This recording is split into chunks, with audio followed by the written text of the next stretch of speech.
I'm writing this from a motel room in Cape Breton. Curtains drawn, doors locked, barricaded, and my handgun at my waist. I'm shaking as hell right now. 2018 has been shaping up to be an absolute shite year. And people I love and admire are dropping left and right. First Hawking had kicked the bucket, and then Nat Cat wasn't far behind. And then it was Stan Lee. And now, just the other day, I learned that it was my grandfather's turn to shake hands with the Grim Reaper. I remember dropping the phone on my cat's milk dish upon learning the news from my cousin Pete. Yup, the doctor says he's got another week at best. Christ, man, Gramps is really going then. From what Aunt Natalie is telling me lately, he took a pretty rough tumble the other day. He was trying to use the washroom in the middle of the night. It was worse than the one back in April. I gritted my teeth. We had told the hospital time and time again that he couldn't be left alone. But hey, that's Nova Scotia healthcare for you. Scraping the bottom of the barrel. Dixie started pulling on my leg with her paw. I leaned over and I gave my furry black friend a scratch between her ears. A tired sigh escaped my mouth and I set my glasses onto the mahogany table in front of me. Look, I'll be down on Wednesday. I tapped the speakerphone icon, and I set my cell next to my morels. I'm gonna see if I can't get someone to take my shifts. I'll try to postpone my finals. So that's how I wound up blazing down the Trans-Canada Highway after twilight. The 5-hour trek from Halifax to Sydney is grueling. Even more so when there's no one but yourself to keep you company. The only saving grace on the entire journey is a little steakhouse located in Antigonish called Mother Webb's. I rode into the parking lot around 9 p.m. Battered by the wind and cold, the shitty weather that every Nova Scotian dreads, I dragged my sorry ass in and I took a seat. The waitress brought me a menu, and I ordered a Pepsi to quench my thirst and some onion rings to tide me over. Usually the place is packed, but not tonight. It was nearly empty. And the only other patron was some Clint Eastwood-looking chap. No children screaming. And no tourists gawking at the replica firearms strapped to the walls. I gazed out the window at the parking lot to the motel across the way. Red neon tubes stretched into the shapes of letters glowed, spelling vacancy, as usual. In the complex itself, not a single light was on. The idea of sleeping there did cross my mind, but I flung it aside. If the owners couldn't afford to change a single light on their sign, one that had been out for more than a year at that, then who knows what shapes the rooms would be in. My eyes lit up with delight as I heard the click-clack of the waitress's high heels and the smell of my onion rings. The blonde lass, probably only a few years older than I, sat down my drink and snack.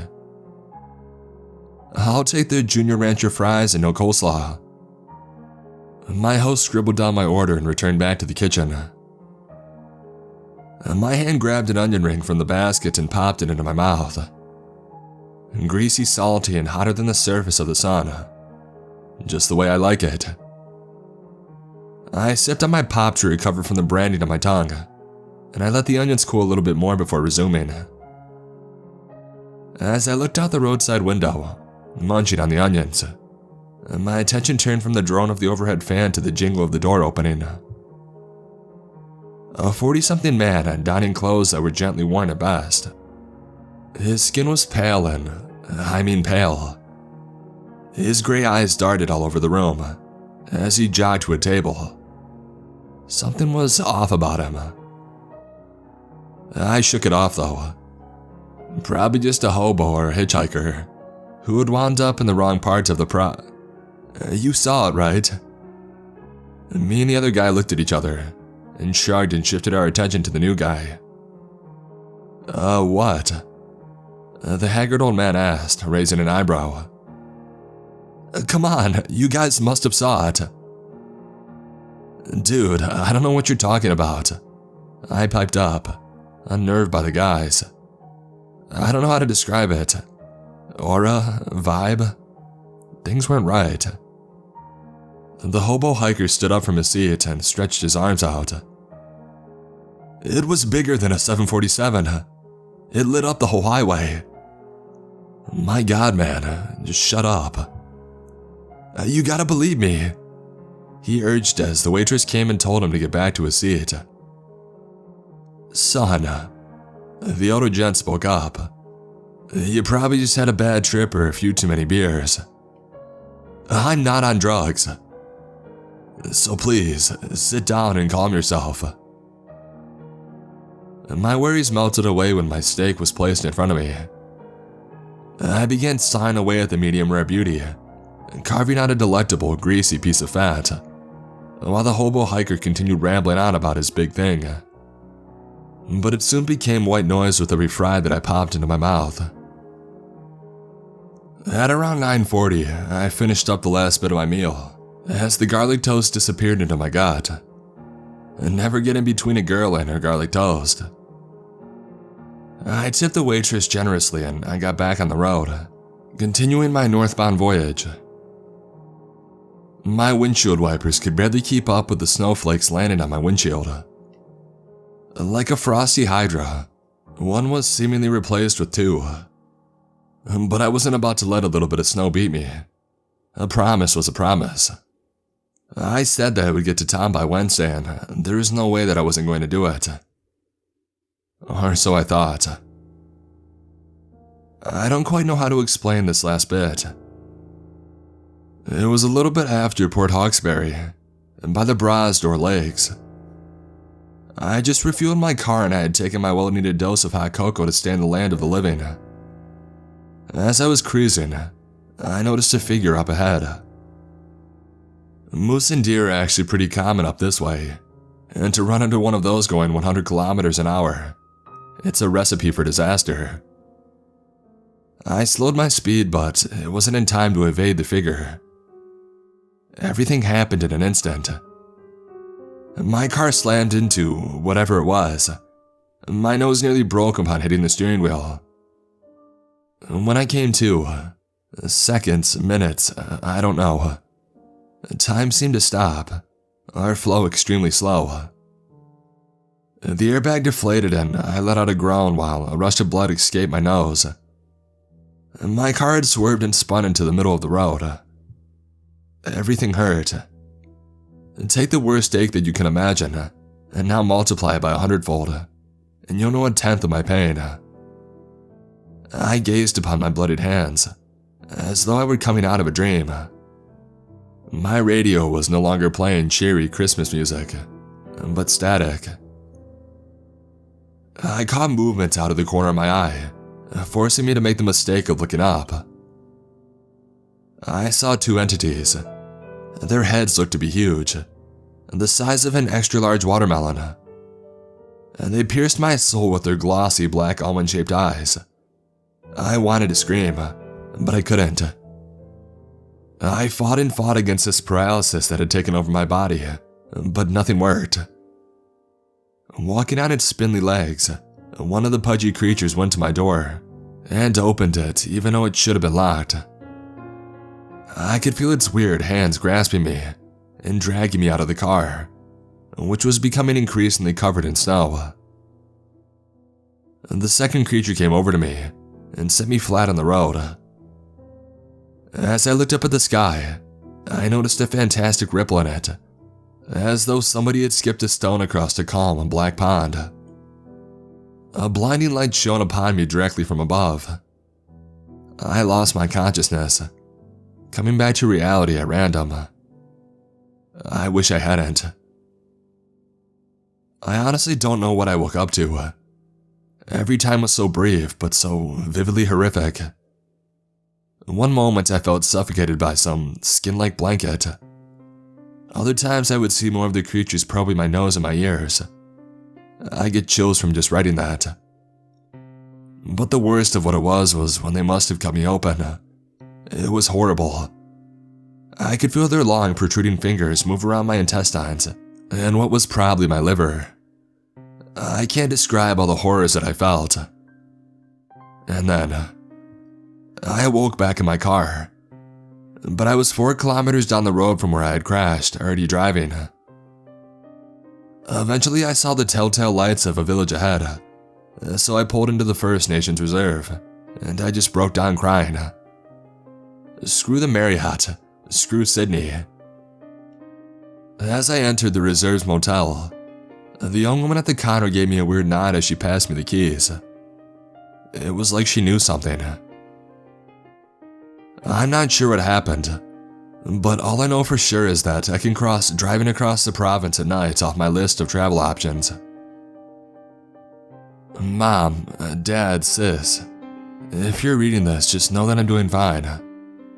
I've tried getting a hold of you via Facebook, but my posts and comments have not been going through.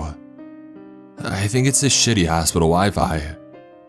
Oh, and please, tell Aunt Natalie to save me some fudge.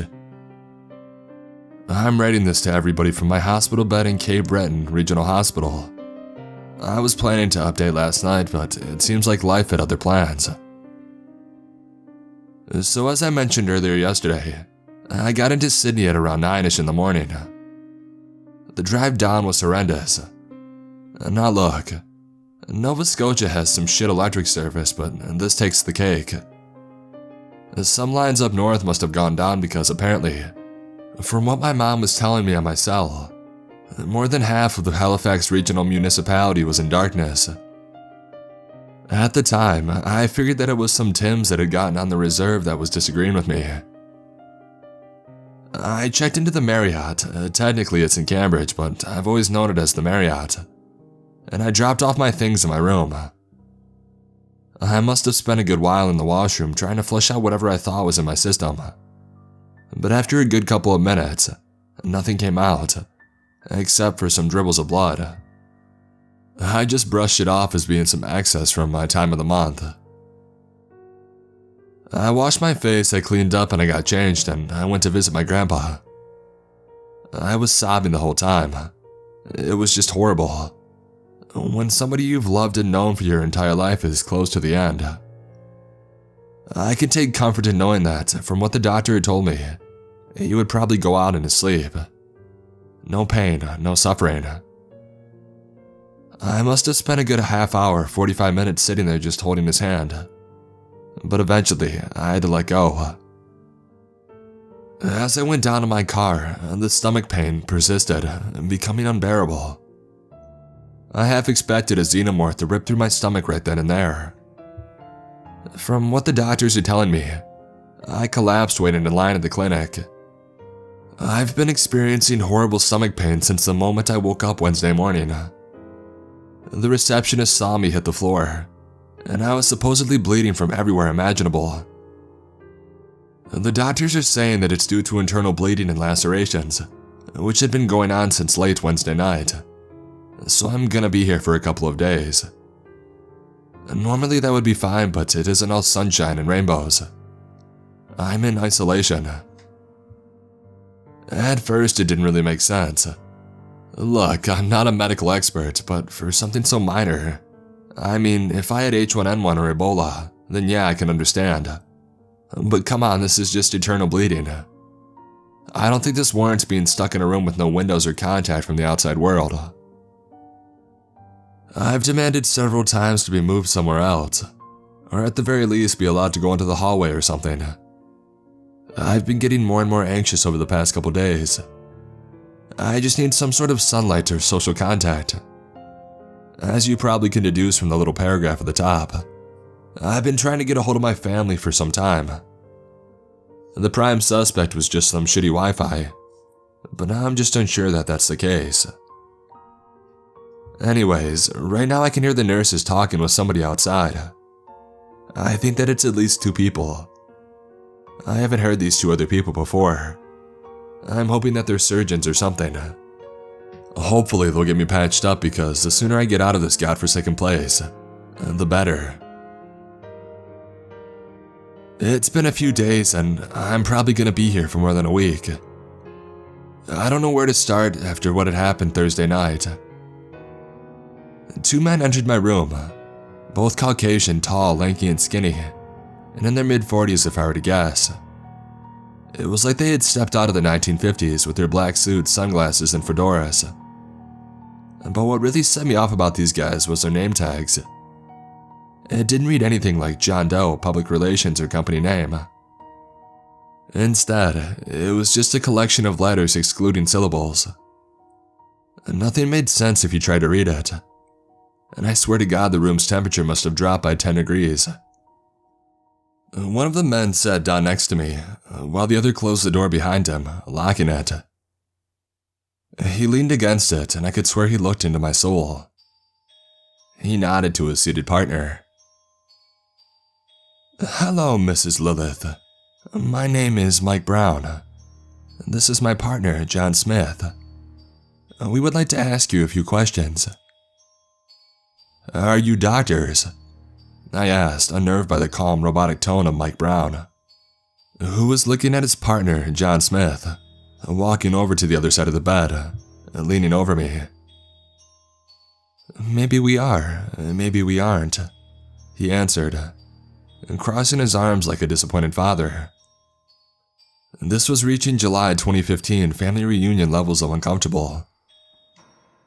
Mike Brown took out a notebook before asking his first question. "Where were you on the night of November 28th, 2018 at 9 p.m. "I was at Mother Webb's." "And why were you at Mother Webb's?" "To eat."